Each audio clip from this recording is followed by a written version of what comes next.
Hello friends, आप सभी का जीके क्लासेज में हार्दिक स्वागत है। आज मैं लेकर आई हूँ नेशनल जीके के मोस्ट इम्पोर्टेंट 15 क्वेश्चंस। तो चलिए शुरू करते हैं।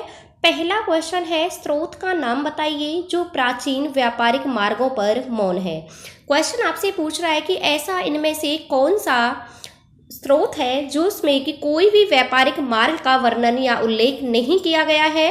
तो इसका जो राइट आंसर है वो है ऑप्शन सी, मिलिंद पन्हु। मिलिंद पन्हु जो है वो एक यूनानी शासक है मिनांडर, जिनका नाम क्या है मिनांडर, उनका, और बौद्ध भिक्षु है नागसेन। इन दोनों की वार्तालाप है। इसमें वाद विवाद है, किसके ऊपर है? ये बौद्ध धर्म के ऊपर है। तो बौद्ध धर्म से संबंधित है ये, और इसमें क्या है, बौद्ध धर्म से संबंधित ही वार्तालाप है। इसमें दोनों का वाद विवाद है। तो मिलिंद पन्हु में किसी भी तरह के किसी भी व्यापारिक मार्ग का कोई भी उल्लेख नहीं है। जबकि अगर हम बात करें संगम साहित्य की, तो संगम साहित्य संगम वंश से संबंधित है, और उसके साथ साथ इसमें व्यापारिक मार्गों का भी उल्लेख किया गया है कि कौन कौन से व्यापारिक मार्ग थे। ऐसी जो जातक कथाएं हैं ये भी महात्मा बुद्ध के जीवन से संबंधित हैं, और इनमें भी व्यापारिक मार्गों का उल्लेख है। लेकिन जो मिलिंद पन्हु है इसमें किसी भी व्यापारिक मार्ग का उल्लेख नहीं मिलता है। इसीलिए कहा गया है कि जो मिलिंद पन्हु है वह व्यापारिक मार्गों पर क्या है, मौन है। नेक्स्ट है, किस राजपूत शासक ने जिज मुहम्मद शाही नामक आंकड़ों का समूह बनाया जिसमें खगोल संबंधी अवलोकन कर सकें? तो किसने बनाया था? ये बनाया था सवाई जयसिंह ने। सवाई जयसिंह थे वो खगोल विज्ञान के बहुत ही अच्छे विद्वान थे, और इसीलिए उन्होंने जिज मुहम्मद शाही नामक पुस्तक लिखी और एक आंकड़ों का समूह बनाया जिससे क्या है, खगोल संबंधी जानकारी उसे प्राप्त की जा सके। वहीं इन्होंने एक पुस्तक और लिखी थी जिसका नाम था जयसिंह क्रात। जयसिंह क्रात भी इन्होंने ही लिखी थी। किसने? सवाई जयसिंह ने। नेक्स्ट है, किस विदेशी यात्री ने भारत का दौरा सबसे पहले किया था? तो इनमें से कौन सा यात्री था विदेशी जिसने भारत का दौरा सबसे पहले किया था? तो इसने किया था मेगास्थनीज ने। मेगास्थनीज जो है उन्होंने सबसे पहले भारत का दौरा किया था। किसके शासनकाल में भारत आए थे? तो ये चंद्रगुप्त मौर्य के शासनकाल में भारत आए थे। कौन? मेगास्थनीज। तो ये सेल्यूकस निकेटर के क्या थे? राजदूत थे। और इन्होंने जो पुस्तक लिखी थी, कई बार पूछी जाती है कि मेगास्थनीज की पुस्तक का नाम था इंडिका। इंडिका इन्होंने लिखी थी मेगास्थनीज ने, और चंद्रगुप्त मौर्य के शासनकाल में ये भारत आए थे। वहीं हम ह्वेनसांग की बात करें तो ह्वेनसांग जो है वो 630 ईस्वी में भारत आए थे, और 645-44 ईस्वी तक कहाँ रहे थे? भारत में ही रहे थे। और ये राजा हर्षवर्धन के शासनकाल में भारत आए थे। कौन? ह्वेनसांग। और इसकी पुस्तक का नाम है सीयू की। सीयू की जो पुस्तक है वो किसकी है? ये है ह्वेनसांग की। वहीं हम बात करें फायान की, तो ये चंद्रगुप्त द्वितीय के शासनकाल में भारत आए थे। चंद्रगुप्त द्वितीय, जिनको चंद्रगुप्त विक्रमादित्य के नाम से भी जाना जाता है, उनके शासनकाल में भारत आए थे चीनी यात्री फायान। और इनकी जो पुस्तक थी वो थी फा फे की किसकी पुस्तक थी? ये थी फायान की। इसमें मैं कंफ्यूज नहीं होना है कि जो मेगास्थनीज थे वो तो चंद्रगुप्त मौर्य के शासनकाल में आए थे, लेकिन जो फायान थे वो चंद्रगुप्त द्वितीय के शासनकाल में भारत आए थे। चंद्रगुप्त द्वितीय को चंद्रगुप्त विक्रमादित्य के नाम से जानते हैं क्योंकि उन्होंने विक्रमादित्य की उपाधि धारण की थी। कई बार पूछा गया है कि मेहरौली का लौह स्तंभ का निर्माण किसने बनवाया था? जो मेहरौली में दिल्ली में लौह स्तंभ है उसका निर्माण चंद्रगुप्त द्वितीय ने ही कराया था। तो इनमें से सबसे पहले जो विदेशी यात्री भारत आए थे वो कौन थे? उनका नाम था मेगास्थनीज, और इनकी पुस्तक का नाम था इंडिका, जो कई बार रिपीट हो चुकी है। नेक्स्ट है, प्राचीन भारत में कौन सा विद्या अध्ययन का प्रमुख केंद्र नहीं था? तो कौन सा नहीं था? तो ये था कौशाम्बी। कौशाम्बी जो है वो विद्या अध्ययन का प्राचीन केंद्र नहीं था। कौशाम्बी एक शहर था। जबकि हम बात करें नालंदा, तक्षशिला और विक्रमशिला, ये तीनों की तीनों क्या थे? प्राचीन समय में अध्ययन के प्रमुख केंद्र थे। कल भी बताया था जो विक्रमशिला विश्वविद्यालय है इसकी जो स्थापना की थी वो पाल वंश के राजा थे धर्मपाल। पाल वंश के राजा धर्मपाल ने विक्रमशिला यूनिवर्सिटी की क्या की थी? स्थापना की थी। नेक्स्ट है कश्मीर घाटी स्थित है। जो कश्मीर घाटी है वो कौन सी पर्वत श्रेणी के मध्य स्थित है? तो ये है पीर पंजाल और हिमाद्री पर्वत श्रेणी के बीच। पीर पंजाल और हिमाद्री पर्वत श्रेणी के मध्य कश्मीर घाटी स्थित है। वहीं अगर हम बात करें हिमालय की, तो हिमालय को हम प्रमुख 3 भागों में बांटते हैं, वृत्त हिमालय, मध्य हिमालय और लघु हिमालय। जो कश्मीर घाटी आती है वो आती है वृत्त हिमालय के अंदर। वहीं हम नदियों के आधार पर बात करें तो नदियों के आधार पर भी हिमालय को 4 भागों में डिवाइड किया गया है। वो कौन कौन सा है? एक है पंजाब हिमालय, पंजाब हिमालय, वहीं कुमायूं हिमालय, उसके बाद आता है नेपाल हिमालय और इसके बाद आता है असम हिमालय। नदियों के आधार पर भी जो हिमालय पर्वत है उसको 4 भागों में डिवाइड किया गया है।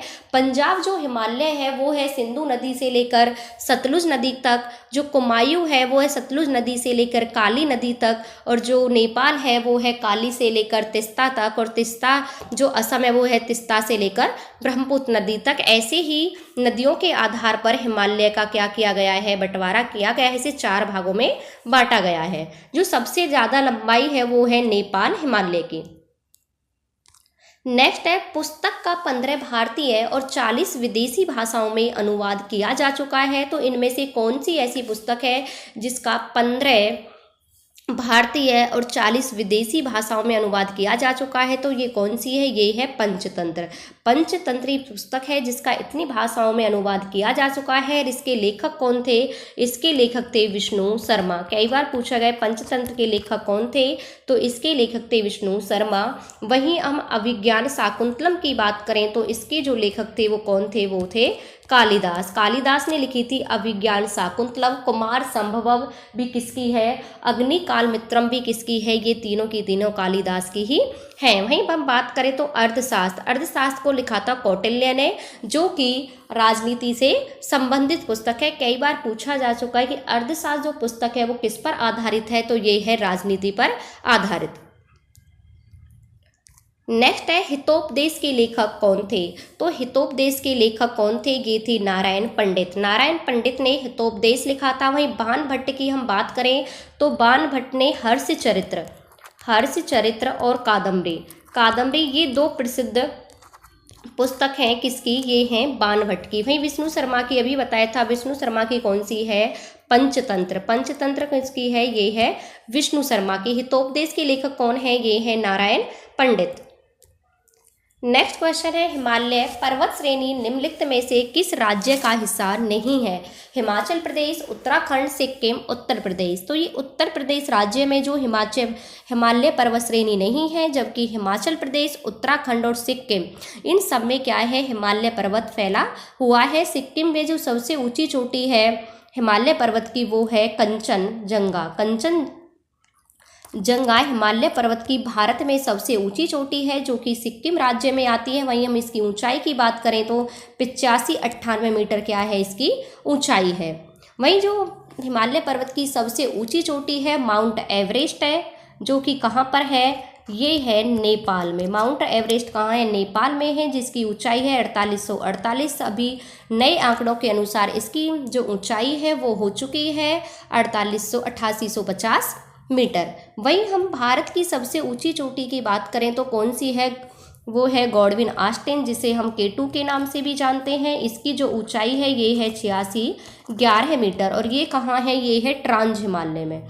जो ये चोटी है गॉडविन ऑस्टिन K2 ये कहाँ? ये ट्रांस हिमालय में है, काराकोरम दर्रे के पास। वहीं अगर हम बात करें तो पूछा जाएगा कि भारत में हिमालय पर्वत की सबसे ऊंची चोटी कौन सी है? तो भारत में जो हिमालय पर्वत की सबसे ऊंची चोटी है वो है कंचनजंगा, जो कि भारत के सिक्किम राज्य में आती है। तो इस क्वेश्चन का राइट आंसर है option D, Uttar Pradesh. Next है प्रथम कर्नाटक युद्ध की समाप्ति किस संधि के तहत हुई थी? तो प्रथम जो कर्नाटक युद्ध हुआ था उसकी जो समाप्ति हुई थी वो हुई थी एला सापेल की संधि थे। एक्सला सापेल की संधि के द्वारा प्रथम कर्नाटक युद्ध की समाप्ति हुई थी। जो प्रथम कर्नाटक युद्ध था वो ऑस्ट्रिया के उत्तराधिकार से प्रभावित था, क्योंकि ऑस्ट्रिया में उत्तराधिकार को लेकर युद्ध चल रहा था, उससे ही प्रभावित ये युद्ध था कर्नाटक का पहला युद्ध। और एसला सापेल की संधि से ही ऑस्ट्रिया के उत्तराधिकारी का जो युद्ध चल रहा था वो समाप्त हुआ था, और उसी संधि के तहत कर्नाटक का युद्ध भी समाप्त हो गया। वहीं कर्नाटक का जो दूसरा युद्ध हुआ था उसमें क्या होता है, उसमें जो डुप्ले होते हैं फ्रांसीसी गवर्नर, उनकी हार हो जाती है बुरी तरह, वो अंग्रेजों के द्वारा हार जाते हैं कर्नाटक के दूसरे युद्ध में। उसकी जगह गोढ़ू को भेजा जाता है क्या बनाकर, फ्रांसीसी गवर्नर बनाकर। और जो कर्नाटक का दूसरा युद्ध है वो समाप्त होता है पांडिचेरी की संधि से। पांडिचेरी की संधि होती है तो कर्नाटक का दूसरा युद्ध हुआ था जो 1854 से लेकर 1856 तक चला था। उसमें पांडिचेरी की संधि के तहत वो क्या होता है, वो समाप्त होता है। उसके बाद 1856 से लेकर 1863 तक कर्नाटक का तीसरा युद्ध हुआ था, और जो कि किसकी संधि के तहत खत्म हुआ था, ये हुआ था पेरिस की संधि के तहत। 1760 में बांडीवास की लड़ाई होती है, जिसमें क्या होता है कि अंग्रेजी सेना थी, उसके जो नेतृत्व कर रहे थे वो कर रहे थे आयरकोट, और आयरकोट के हाथों फ्रांसीसियों की बहुत बुरी हार होती है, और इसके तहत क्या होता है कि वे फ्रांसीसी हार जाते हैं। फिर 1763 में पांडिचेरी क्या होता है, जो पांडिचेरी की संधि हुई थी दूसरे कर्नाटक के युद्ध में। तो अब ये पांडिचेरी तो फ्रांसीसियों के कब्जे में चला गया था, इस संधि के तहत कर्नाटक का दूसरा युद्ध समाप्त हुआ था। लेकिन जब तीसरा युद्ध शुरू होता है तो 1760 में जब वांडीवास की लड़ाई होती है तो पांडिचेरी जो है फिर से अंग्रेजों के किस में चला जाता है, अंग्रेजों के हाथों में चला जाता है। उसके बाद जब पेरिस की संधि होती है तो पांडिचेरी को भी अंग्रेज अपने कब्जे में ले लेते हैं। बाकी जब क्या होता है, जब पेरिस की संधि होती है तो चंद्रनगर को छोड़कर बाकी जितने भी अंग्रेजों ने फ्रांसीसियों के जितने भी शहर अपने कब्जे में किए थे वो सब की सब वो वापस लौटा देते हैं, सिर्फ चंद्रनगर को अपने पास रखते हैं। जब सब पेरिस की संधि होती है कब, 1763 में। तो पूछा जाए कर्नाटक के कितने युद्ध हुए थे, तो कर्नाटक के टोटल कितने युद्ध हुए थे, 3 युद्ध हुए थे। पहला जो युद्ध समाप्त हुआ था उसमें एक्सला सापेल की संधि के तहत हुआ था। दूसरा जो युद्ध समाप्त हुआ था वो पांडिचेरी की संधि के तहत हुआ था, और तीसरा जो युद्ध समाप्त हुआ था वो हुआ था पेरिस की संधि के तहत। तो ये संधियां बहुत पूछी जाती है कि कौन सा युद्ध किस संधि के तहत क्या हुआ था, युद्ध खत्म हुआ था। नेक्स्ट है हिमालय की सबसे पूर्वी चोटी कौन सी है। तो हिमालय की जो सबसे पूर्वी चोटी है वो कौन सी है, ये है नमचा बारवा। नामचा बारवा हिमालय पर्वत की सबसे पूर्वी चोटी है जो कि असम राज्य में स्थित है। वहीं कंचनजंगा की हम बात करें तो अभी बताया था कंचनजंगा है जो कहाँ पर है, ये सिक्किम में है। वहीं अन्नपूर्णा जो चोटी है, अन्नपूर्णा कहाँ है, नेपाल में स्थित है अन्नपूर्णा। नेक्स्ट है 1922 में निम्नलिखित में से किसने कहा था कि भारतीय संविधान भारतीयों की इच्छा के अनुसार होना चाहिए। ये कहा था महात्मा गांधी ने। महात्मा गांधी ने कहा था कि जो भारत का संविधान होगा जैसा भारतीय चाहें वो वैसा ही होना चाहिए, उसमें किसी बाहरी शक्ति का या बाहरी व्यक्तियों का कोई भी प्रभाव नहीं होना चाहिए। जो सबसे पहले जो संविधान की मांग की थी वो 1895 में बाल गंगाधर तिलक ने की थी, सबसे पहले जो मांग की गई थी। उसके बाद 1922 में महात्मा गांधी ने कहा भारतीय संविधान भारतीयों की इच्छा के अनुसार होना चाहिए। वहीं 1929 का जो लाहौर अधिवेशन हुआ था जिसकी अध्यक्षता पंडित जवाहरलाल नेहरू ने की थी, उसमें पूर्ण स्वराज्य की मांग उठाई गई थी। उसके बाद 1934 में एम.एन. रॉय ने आधिकारिक रूप से औपचारिक रूप से संविधान की मांग की थी। इसके बाद कैबिनेट मिशन की संतृप्तियों के आधार पर संविधान सभा का गठन होता है और आगे जाके संविधान का निर्माण किया जाता है। तो सब किसने कहा था, ये कहा था महात्मा गांधी ने। नेक्स्ट है भारत एक गणतंत्र है, इसका क्या अर्थ है। तो इसका ये अर्थ है कि भारत में जो वंशानुगत शासन नहीं है, भारत में वंशानुगत शासन नहीं है। भारत कैसा गणतंत्र है, क्योंकि जो भारत के राष्ट्रपति हैं वो किसी वंश से नहीं आते जबकि उन्हें चुना जाता है। तो इसलिए भारत कैसा है, गणतंत्र राज्य है, ना कि राजतंत्र है उसमें। नेक्स्ट है, निम्नलिखित में से कौन सा सुमेलित नहीं है? तो इनमें से लिपुलेख उत्तराखंड में, नाथुला अरुणाचल प्रदेश, रोहतांग हिमाचल और पालघाट केरल। तो इसमें सुमेलित नहीं है नाथुला अरुणाचल प्रदेश, क्योंकि जो नाथुला दर्रा है वो अरुणाचल प्रदेश में नहीं है, वो कहाँ पर है? ये है सिक्किम में। अरुणाचल प्रदेश में जो दर्रे हैं वो है यांग्याप और दीफू दर्रा कहाँ पर है? अरुणाचल प्रदेश में है। वही नीतीला, मानाला, लिपुलेख ये सारे की सारे दर्रे कहाँ पर हैं? ये हैं उत्तराखंड में। पालघाट कहाँ पर है? वो है केरल में। और रोहतांग दर्रा, सिपकिला दर्रा ये कहाँ है? ये है हिमाचल प्रदेश में। तो सही सुमेलित कौन सा नहीं है? बी।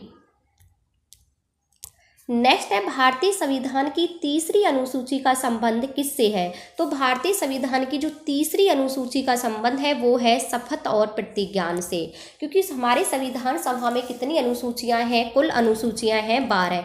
जब संविधान का निर्माण हुआ था तो इसमें जो अनुसूचियों की संख्या थी वो थी 8, लेकिन बढ़कर अब कितनी हो गई हैं? अब हैं 12 अनुसूचियां, जिसमें जो पहली अनुसूची में तो राज्य और संघ क्षेत्र का वर्णन है। उसके बाद जो दूसरी अनुसूची है उसमें क्या है? वेतन और भत्ते हैं।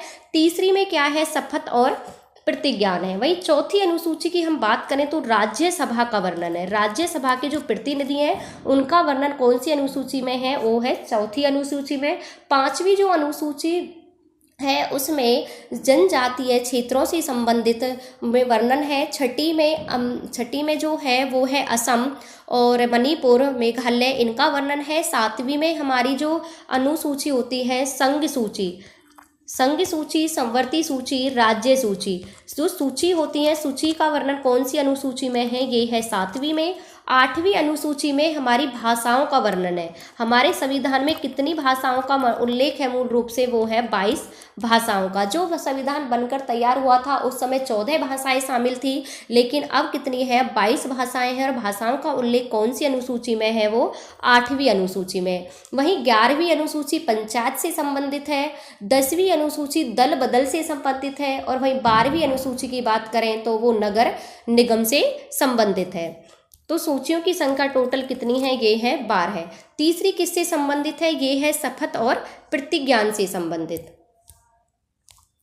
नेक्स्ट है, गुरु नानक का शिष्य लहना आगे चलकर किस नाम से प्रसिद्ध हुआ? तो ये हुआ था अंगद के नाम से। अंगद का जो प्रारंभिक नाम था वो क्या था? लहना। वहीं अगर हम बात करें, गुरु नानक देव ने सिख संप्रदाय की स्थापना की थी। पूछा जाए सिख संप्रदाय की स्थापना किसने की थी? तो ये की थी गुरु नानक ने। और इन्होंने ही लंगर व्यवस्था का प्रचलन किया था। इनके शिष्य थे लहना, जिनका आगे नाम चलकर पड़ा अंगद। इन्होंने जो लंगर व्यवस्था थी उसको क्या बना दिया था? स्थायी बना दिया था। वहीं हम अमरदास की बात करें तो अमरदास जो है वो सिख वंश के तीसरे गुरु थे। और अमरदास की पुत्री थी बीबी भानी, उसको ही अकबर ने 500 बीघा जमीन क्या दी थी? दान में दी थी। उसके बाद जो अमरदास हैं, इनके बाद रामदास गद्दी पर बैठते हैं और इन्होंने ही इस 500 बीघा जमीन पर अमृतसर शहर की स्थापना की थी। अमृतसर शहर को बसाया था किसने? रामदास ने। वहीं सिखों के 5वें गुरु थे अर्जुन देव, जिन्हें जहांगीर ने फांसी पर लटका दिया था। इनको मृत्युदंड दिया था जहांगीर ने। उसके बाद जो 9वें गुरु थे गुरु तेग बहादुर, उनको औरंगजेब ने इस्लाम धर्म स्वीकार न करने के कारण उनका सिर क्या है? धड़ से अलग कर दिया था। जो इनके 10वें गुरु थे गुरु गोविंद सिंह, उन्होंने खालसा पंथ की स्थापना की थी। खालसा पंथ की स्थापना गुरु गोविंद सिंह ने की थी 1699 में। जो सिख गुरु थे वो टोटल कितने थे? 10 थे। 10वें सिख गुरु थे गुरु गोविंद सिंह। खालसा पंथ की जो स्थापना की थी वो 1699 में बैसाख पूर्णिमा के दिन। ये भी पूछा जाता है कब की थी? तो बैसाख पूर्णिमा के दिन इन्होंने खालसा पंथ की स्थापना की थी गुरु गोविंद सिंह ने। तो लहना किसका नाम था? लहना था अंगद का नाम। तो ये थे आज के कुछ इंपॉर्टेंट क्वेश्चंस। आप पढ़ते रहना, आगे बढ़ते रहना। मिलते हैं नेक्स्ट क्लास में। Thank you.